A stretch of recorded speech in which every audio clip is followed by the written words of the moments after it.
Vamos seguir um pouquinho mais. Depois você pode fazer sua pergunta, a sua observação, contar a sua experiência. A experiência de um, eu penso que é a experiência de todos. Nós aprendemos uns com os outros nesse sentido. Então, seguindo aqui, diz o verso 6: melhor é o pobre que anda na sua integridade do que o perverso nos seus caminhos, ainda que seja rico. Isso é um conceito que tem que estar dentro daquele cidadão do céu. Às vezes as pessoas se desesperam em busca da riqueza, em busca dos recursos. Aceitar uma palavra dessa, melhor é o pobre que anda na sua integridade.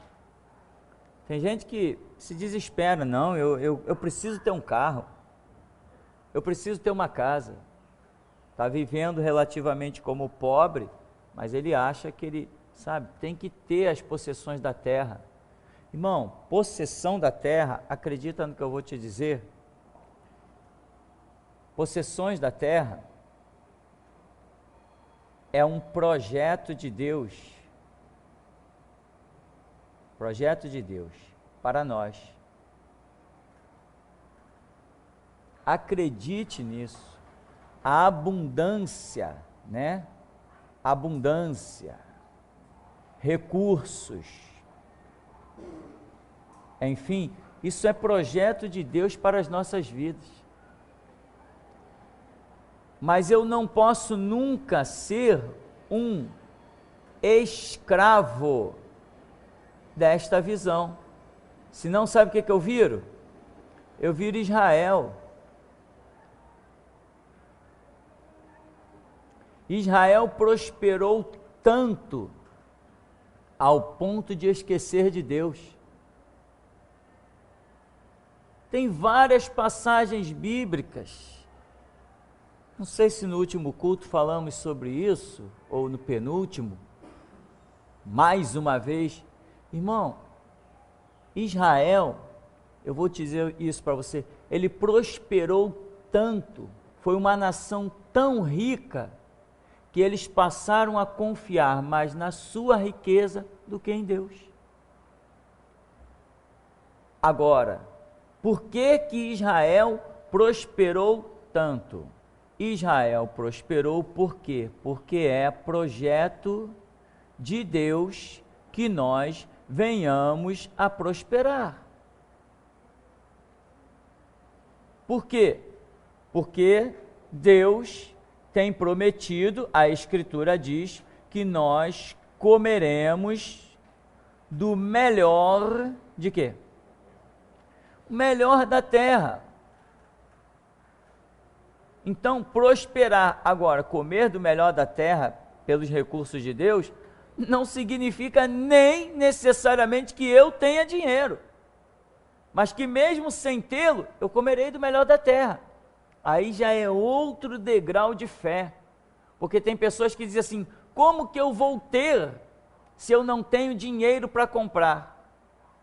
E como que eu vou ter recurso se eu não fizer, se eu não trabalhar? Aí a pessoa sacrifica todo o seu tempo espiritual e mergulha somente em um mundo natural. Aí ela pode até conquistar sim o dinheiro, o ouro e a prata, mas que adianta ganhar o mundo inteiro se perder a sua alma? Agora, o Senhor Jesus nos deu um ensinamento: buscai, pois, em primeiro lugar o reino de Deus e a sua justiça. Irmão, essa palavra vem nos perseguindo, já não é de hoje. Jesus não poderia ter dito, olha, eu sei que todas essas coisas vocês precisam, é necessário, mas não se assemelhe aos gentios. Por quê? Buscai primeiro o reino de Deus e as demais coisas serão acrescentadas. Ele não poderia ter dito isso? Buscai primeiro o reino de Deus e as demais coisas serão acrescentadas. Não, mas Jesus faz questão de enfatizar. Buscai primeiro o reino de Deus e a sua justiça, e as demais coisas serão acrescentadas. Então, aqui, melhor é o pobre que anda na sua integridade do que o perverso nos seus caminhos, ainda que seja rico. Quer dizer, tu está vendo aquele camarada rico? Tá, mas ele é perverso. E você, tem a riqueza dele? Não, mas o teu caminho é melhor do que o dele. É uma questão de entendimento. Entendimento de quem? Entendimento daquele cidadão que verdadeiramente vai herdar o reino dos céus. Quem não tem essa mentalidade, irmão, não herda o reino dos céus. Fica por aí comendo migalha que cai da mesa dos seus senhores. Fica por aí sempre no vermelho, sempre na dificuldade, sempre na incerteza do futuro. Sempre preocupado em ter uma reserva, porque senão o que vai ser de mim? Eu tenho que ter patrimônio, eu tenho que ter no que descansar. Mas o cidadão do céu é aquele que descansa nos braços de Deus, descansa à sombra do Onipotente. Isso é uma fé louca, meu irmão. Você não pode abrir mão das coisas concernentes ao reino de Deus para aplicar o seu tempo em coisas naturais de um mundo passageiro. Né? Lembra da parábola? Um homem derrubou os seus celeiros, construiu outros bem maiores. Quando ele viu que ele tinha muito recurso, ele disse: ah, minha alma, folga, agora tu tem recurso para muito, agora eu estou tranquilo. Aí Jesus diz assim: louco, esta noite te pedirão a tua alma, e tudo isso que você preparou, para quem será? Então, quem, meu irmão, quem é um cidadão do céu? Aquele em quem está os conceitos de Deus, não anda com uma visão natural. Irmão, se não fosse Jesus na minha vida hoje, eu olho assim para a minha vida dentro de uma sociedade, dentro da minha escolaridade, dentro dos meus cursos, dos meus concursos, dos meus recursos, eu acho que hoje eu estaria aí quase mendigando um pão, andando no vermelho. Quando eu investi a minha vida no reino de Deus, e lá num ponto de ônibus eu fiz essa oração, depois que saí do seminário, era altas horas da noite, eu tinha que vir para casa de ônibus, não tinha nenhum recurso mais, e naquele ponto de ônibus, eu olhei aquele deserto, aquela situação, eu achei aquilo uma loucura, eu falei: meu Deus, como é que pode? O que eu estou fazendo aqui? E aí teve aquele lapso assim nos meus pensamentos, aquela situação, eu falei assim: vai ser o seguinte, Deus, para mim a Bíblia é a tua palavra e há um Deus vivo. E se a Bíblia é a tua palavra, eu vou ver a tua glória, porque eu vou apostar a minha vida nesse livro. E se a Bíblia não for a tua palavra, a minha vida um dia será vista na sarjeta como de tanta gente. Recurso financeiro, bom emprego, ou bela escolaridade, não, minha escolaridade é 2º grau de colégio público, Colégio Estadual Antônio Prado Júnior. Talvez se eu tentasse fazer algum concurso por aí, nem passaria, porque tem tanta gente estudando em ótimos colégios particulares, sendo adestrados para passar em concurso público. Existem colégios particulares que estudam fundamentados em gabaritos de provas do governo, onde as pessoas não são nem adestradas a conhecer a matéria, mas apenas a resolver a questão que vai cair na prova, só isso. Porque matemática é igual em todo tempo, irmão, só mudam os números, mas a fórmula é sempre a mesma. Então, pessoas adestradas a passar em concurso público sem ter conhecimento suficiente, nem da matemática, nem do português, foi adestrada. Ali tu põe uma vírgula, aqui tu põe um acento, acabou, o camarada chega lá no concurso, ele põe a vírgula, ele põe um acento. Eu participei de uma aula num colégio chamado Tamandaré, em que ela era toda baseada em gabarito de provas que tinham já sido apresentadas à população, provas da aeronáutica, do exército, da marinha, do Banco do Brasil, da Caixa Econômica. Então, quando eu resolvi apostar a minha vida no Evangelho, eu disse: Mas eu determinei da seguinte maneira, eu falei, Deus, enquanto eu estiver vivo, de pé, eu vou buscar te servir. Enquanto existir em mim forças, o meu projeto é te servir. E se eu não conseguir isso, eu vou cair um dia nas sarjetas da vida. Mas se o Senhor tiver misericórdia da minha vida, um dia eu sirvo ao Senhor. E aos 33 anos, eu fui vendo muita glória, tendo muita luta, e aos 33 anos de idade, Jesus levanta um profeta para dizer para mim, olha, assim te manda dizer o Senhor, vai para a tua casa e funda a minha igreja. E naquela mesma semana, ou melhor, dentro de um período sem completar 7 dias, eu fui e fiz aquilo que estava sendo dito, que o Senhor já vinha me dando sinais desta obra, ainda que não era o projeto que eu tinha de fundar a igreja. Então, meu irmão, melhor é o pobre que anda na sua integridade do que o perverso nos seus caminhos, ainda que seja rico.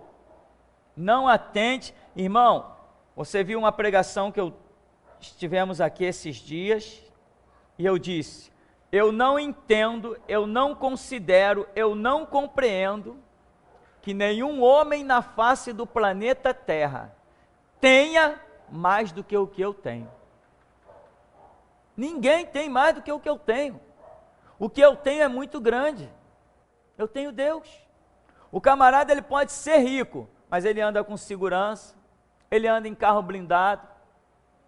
Eu não preciso de segurança, eu não preciso de carro blindado, eu não preciso fazer check-up todo mês para ver como está o meu coração, exame de sangue para ver como está isso, como está aqui, eu não preciso de nada disso, porque Deus já me disse, você só vai partir da terra com tantos anos, acabou. Quem tem mais que eu? Eu não estou preocupado com a minha saúde, se vai mudar o tempo, se vem a virose. Mas tem gente por aí trilionária, não está um tal de não sei que Batista que compra metade do Rio de Janeiro aí? Não tem um tal aí? O camarada é trilionário, mas ele precisa monitorar a saúde dele, o coração, e é isso, e médico. Meu irmão, eu não sei o que é médico, a não ser por esporte, né? Então não estou preocupado com nada. Então quem tem mais? Eu como pobre servo de Deus ou eles como ricos? Eles têm medo de quem se aproxima deles. Se o camarada estiver andando pela rua e alguém chegar muito perto dele, os seguranças colam logo, chega logo junto. Eu não estou preocupado com isso. E a obra que nós realizamos? Então, irmão, esquece a riqueza desse mundo, esquece os recursos desse mundo. Eles virão à sua vida, porque é a promessa do Senhor Jesus que ele disse, você vai buscar o reino de Deus e a sua justiça em primeiro lugar, as demais coisas serão. Então, meu irmão, se vai ser acrescentadas, eu te digo com clareza, não busque-as. Se você perder tempo em buscar, você pode desviar o seu foco de Deus para as riquezas. Deixa que Deus acrescente isso nas suas vidas. Como? Deus, aonde eu vou? Deus, o que eu faço? Deus, eu presto esse concurso? Deus, eu entro nesse curso? Deus, eu realizo o quê? Deus, eu sou teu servo. Se o Senhor não me falar, eu estou perdido. O Senhor é o meu pastor, é o Senhor que me guia às águas tranquilas e aos pastos verdejantes. É assim que diz a tua palavra, eu estou me comportando conforme a tua palavra. Meu irmão, a vitória é certa, o recurso é certo. Agora você precisa ter paciência, paz, tranquilidade e buscar em Deus e deixar Deus fazer na sua vida. Então, não olhe, como diz a Bíblia, não olhe para a riqueza do ímpio. O que guarda a lei é filho prudente, mas o companheiro de libertinos envergonha a seu pai. O que aumenta os seus bens com juros e ganância, ajunta-os para o que se compadece do pobre. O que desvia os ouvidos de ouvir a lei, até a sua oração será abominável. O que desvia os retos para o mau caminho, ele mesmo cairá na cova que fez, mas os íntegros herdarão o bem. Esse versículo 9 e 10, ele é de uma profundidade, pelo menos para mim, pelas experiências, por tantas coisas que eu já tenho visto, dentro até, vou falar mais especificamente, dentro das igrejas. Olha, o que desvia os ouvidos de ouvir a lei. O que é desviar os ouvidos de ouvir a lei? Meu irmão, uma das coisas é você dar ouvidos à opinião de qualquer um. Vem um irmão, conta, vou puxar pesado logo, vem um irmão, conta uma história para você. É mesmo, irmão? Pronto, você toma aquilo como uma verdade. Não, meu irmão, não é assim que funciona. Você está abandonando a lei.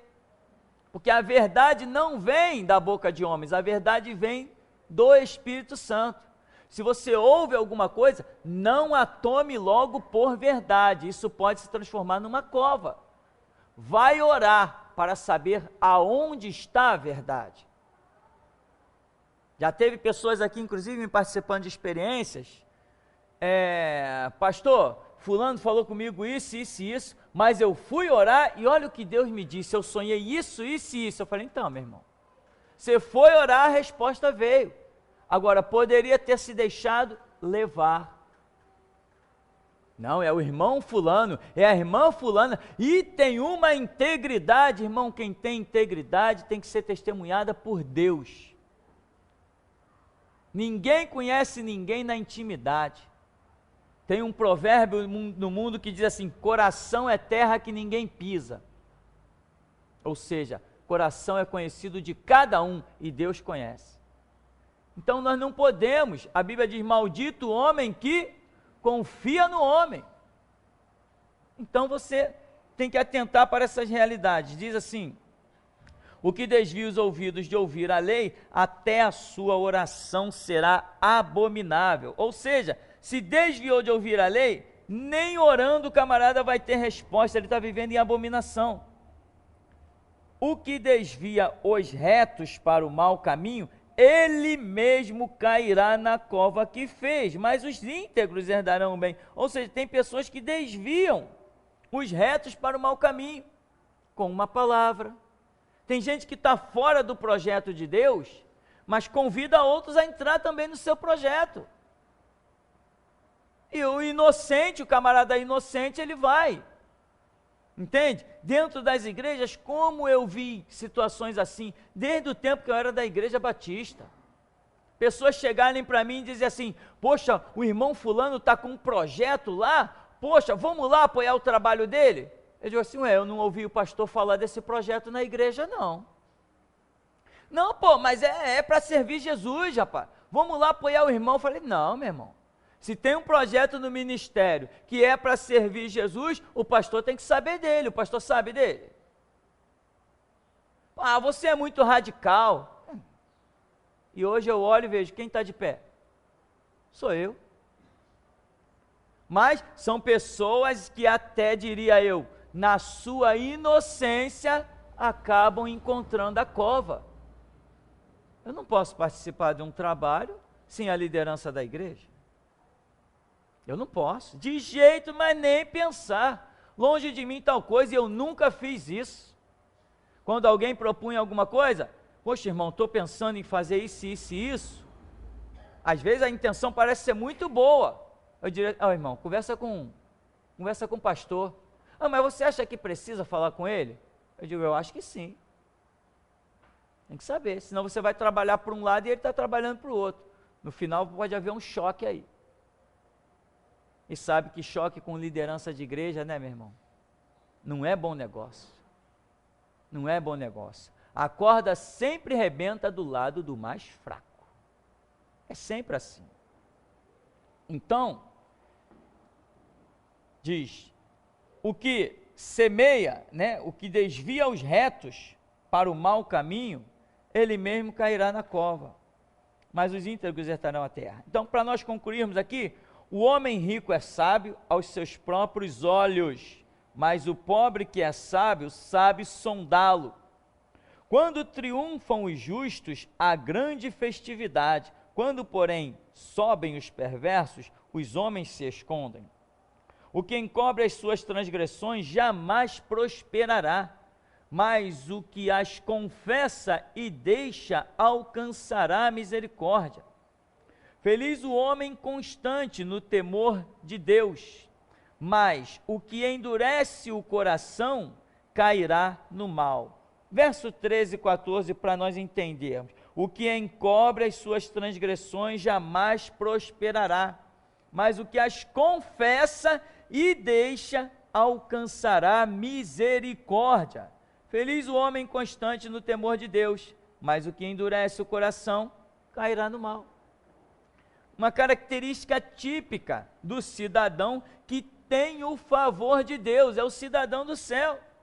Não adianta, como que eu posso esconder alguma coisa? De quem? De quem eu posso esconder? Irmão, nós temos visto aí no mundo que não dá para esconder delito nem mais dos homens. Nem dos homens não dá mais para esconder delito. O camarada chega, eu não matei, eu estava em tal lugar, aí vai-se lá no local, faz um exame, acha um fio de cabelo do camarada, faz um DNA, diz, não, tu teve lá, teu fio de cabelo estava lá. Faz um exame da marca do sapato do camarada, da marca do pneu do camarada, pega o celular do camarada, examina na central de telefonia qual foi a última ligação que ele fez, qual foi a última ligação que ele recebeu, quanto tempo ele falou, pega um GPS e diz que o cara passou naquela estrada. Não dá para esconder mais as coisas, nem mais dos homens. E tem gente querendo esconder coisa de Deus. Depois de ouvir, aprender, entender que o Senhor é bom. Aqui está dizendo, se você confessa o teu delito e abandona ele, Deus vem e te abraça, Ele tem misericórdia de você. Não adianta endurecer. Não, eu estou certo, é isso aí mesmo. Não, deixa para lá e tal. Não é deixa para lá. É confessar e deixar, vai alcançar misericórdia. Feliz o homem constante no temor de Deus. Não é temer hoje, mas amanhã, blá, vira um paroleiro, um fofoqueiro, sabe? Não é ser constante. Se eu temo a Deus hoje eu refreiei a minha língua, isso tem que ser constante, até que eu baixe a sepultura. Todos os dias da minha vida e por toda a eternidade. Eu não posso mudar. Eu não posso alterar o meu caráter, a minha conduta. Se hoje eu caminhei de um jeito e prosperei, e Deus se manifestou para mim, eu não posso mudar nunca. Por isso que eu prego do jeito que prego há 13 anos. Falo o que falo há 13 anos.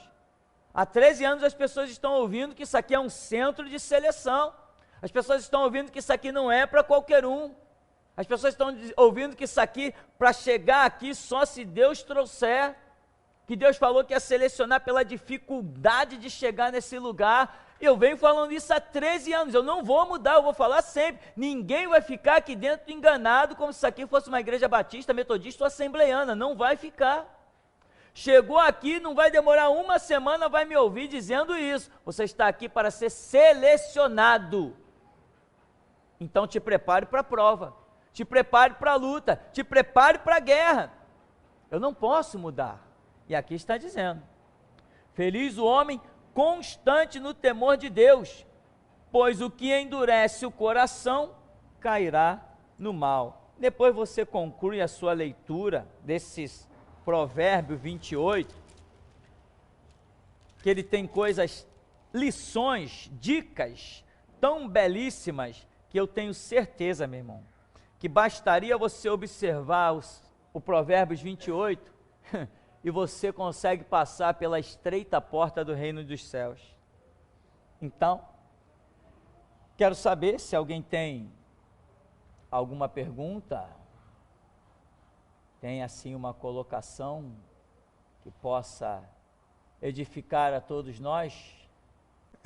Pastor Tupirani, o senhor poderia explicar essas passagens do tempo da lei que falam sobre o estupro? Se uma mulher for estuprada na cidade e não gritar suficiente, deve ser apedrejada até morrer. Deuteronômio 22. Se uma mulher for estuprada no campo, então ela deve viver. Se o estuprador for apanhado, ele deverá pagar uma quantia ao pai e casar com a estuprada. Pois é, irmão, veja bem, nós não podemos ler um texto bíblico e parar.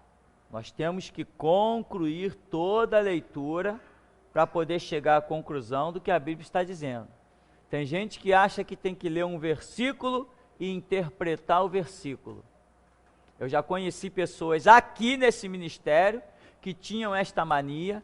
Eu orientei que não é assim que funciona. Aliás, que os nossos seminários 1 e 2 estão repletos desses ensinamentos. Não é assim que funciona. A Bíblia não é interpretada por versículos bíblicos. A Bíblia tem 66 livros. Cada livro tem o seu conceito e nenhum dos livros pode confrontar-se com os outros 65. Todos eles, a interpretação tem que ter uma comunhão plena e perfeita. Por quê? Porque não há choque na palavra de Deus. Então, uma passagem bíblica tem que estar inserida dentro do seu livro, e esse livro, a interpretação da situação, tem que condizer com toda a Escritura, seus milhares de capítulos. Então, lá nesse próprio texto bíblico aí, vai se lendo e vai se concluindo fatos, inclusive a explicação do próprio texto. Se uma mulher está na cidade, ela vai ser estuprada. Se ela gritar, alguém aparece para socorrer, vai ter testemunha, alguém vai dizer que ouviu ela gritar, vai ter essa situação. Mas se ela está lá no campo, ela não, mesmo se ela gritar, quem vai ouvir no campo? Então ela tem a desculpa de dizer que gritou, mas ninguém ouviu. Agora, se na cidade, aonde estava rodeado, uma vizinhança, vizinho para todo lado, gente para todo lado, se ela ia ser estuprada e ela não gritou, significa que ela consentiu com o estupro. O estuprador não vai pagar nada. Agora, numa cidade, ela tinha a obrigação de gritar para provar que não estava consentindo com a situação. E aí, nesse caso, quando o camarada era apanhado, ele tinha que pagar lá vamos dizer nos dias de hoje, uma fiança, né? Uma indenização por ter estuprado alguém. Bom, então leia sempre o texto por inteiro para que você possa pegar a explicação do próprio texto. Tem mais perguntas? É uma pergunta do Lindolfo, de Fortaleza. Pastor Tupirani, eu queria saber se ainda nesses últimos dias Deus pode levantar outros líderes em país e estados diferentes, com a mesma visão e chamado do que o seu. Com a mesma visão, pode. Aliás, que nesses últimos dias, que fique bem claro isso, somente se levantará líderes com a mesma visão que eu. Qual é a visão que eu? É a visão da última era da igreja chamada restauração.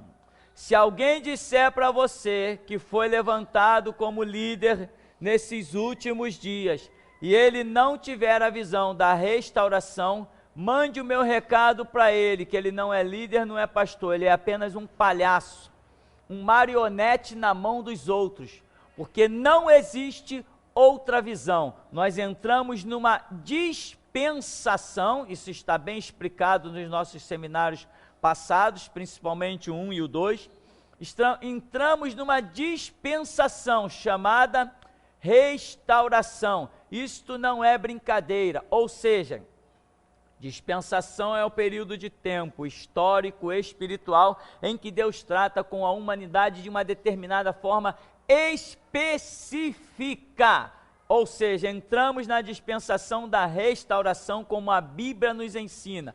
Dentro dessa dispensação só cabe líderes restauradores. E outra coisa que vou dizer, restaurador só se levanta na terra se aprender comigo o que é restauração. Se não aprender comigo o que é restauração, não é restaurador. Quem quiser vai ter que deixar, vai ter a primeira porta para entrar nesse ministério é ter a humildade de aprender com os meus trabalhos e confessar que eu surgi primeiro que ele.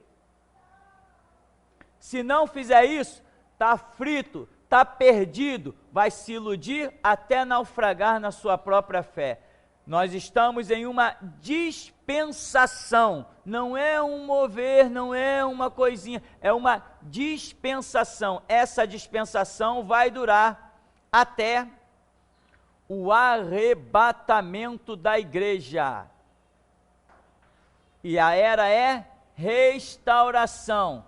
Pode se levantar sim, restaurador na África, no Japão, na Indonésia, em qualquer parte do mundo, desde que tenha aprendido comigo. Se não aprender comigo, não é restauração. Outra coisa, qualquer tipo de trabalho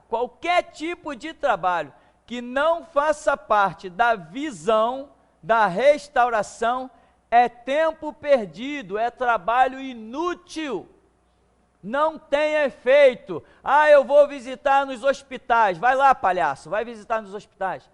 Eu vou no presídio, vai lá, palhaço, visitar nos presídios. Eu vou evangelizar na praia, vai, palhaço, evangelizar na praia. É trabalho inútil. E isso nós já provamos, inclusive, pelo mover do Espírito, que nos deu a mensagem intitulada As Duas Mulheres. Se tem alguém que quer bancar o palhaço e ficar por aí pregando outras coisas, que pregue. Outra coisa, a restauração, ela tem momentos de ataque. Ou seja, nós começamos a falar, começamos a restauração com Deus nos dando a mensagem sobre lideranças, passamos a falar de certos governantes, passamos a falar de conceitos de partidos presidenciais, passamos a falar de congresso, falamos de policiais do sistema da polícia, falamos de advogados, falamos, e hoje ainda estamos nessa área, dos juízes, e estamos agora detonando para abrir os olhos do mundo sobre sistemas governamentais e os passos desses sistemas. Eu tenho gravado várias coisas dentro da sociedade que vivemos, que estão incluídas nos passos desse sistema governamental. Hoje esta é a principal dispensação que nós estamos atravessando. Eu disse atravessando, ou seja, a voz da restauração, ela não fica parada batendo na mesma tecla a vida toda. Deus nos dá moveres para nós seguirmos, coisas que nós já fizemos há anos atrás, não estamos fazendo hoje. Hoje estamos aqui atacando esses sistemas governamentais, e aqui eu tenho mostrado os passos do governo sobre o roubo por exemplo, da Light, dos impostos fraudulentos. Temos mostrado sobre as câmeras, os pardais eletrônicos que ficam multando pessoas aí indevidamente, uma pilantragem desqualificada. Nós temos falado sobre o apoio que o governo dá aos delegados. Tivemos aí recentemente, que coincidentemente foi o delegado envolvido pelo nosso caso, o delegado macumbeiro Henrique Pessoa, o grande amicíssimo dos homossexuais, que foi pego ganhando 18 mil por mês do jogo do bicho, ajudando, amparando, apoiando a contravenção. Deveria ter sido por lei demitido. O governador simplesmente pegou ele e o removeu para Maricá, aonde tirou ele aqui do centro da cidade. Ele controlava 4 delegacias aqui no centro da cidade. Uma delas aqui, a 4ª na Central do Brasil. Mais uma em Copacabana, outra lá mais para o centro. Controlava 4 delegacias, porque o número de delegados é muito pouco. Precisa de um delegado tomar conta de várias delegacias. E o resultado, ele deveria ter sido demitido. Ele recebia 18 mil do jogo do bicho, quando a ordem era acabar com o jogo do bicho. simplesmente tiraram ele daqui do centro para abafar o caso, jogaram ele lá para Maricá e lá ele está trabalhando normalmente como se nada tivesse acontecido. Ou seja, ele deve ter ido controlar o jogo de bicho na região de Maricá, né? Deve ter sido isso. Provavelmente está dando um qualquer também para o governador, para o prefeito. Ninguém ganha sozinho nessa história. Então, são coisas que nós temos falado, coisas que nós temos divulgado. Para quê? Para mostrar para a população que eles confiam num sistema furado, corrompido. E quem confia no que está caído, cai junto. Quem confia no que está caído, cai junto. Quem confia no que está fracassado, fracassa junto.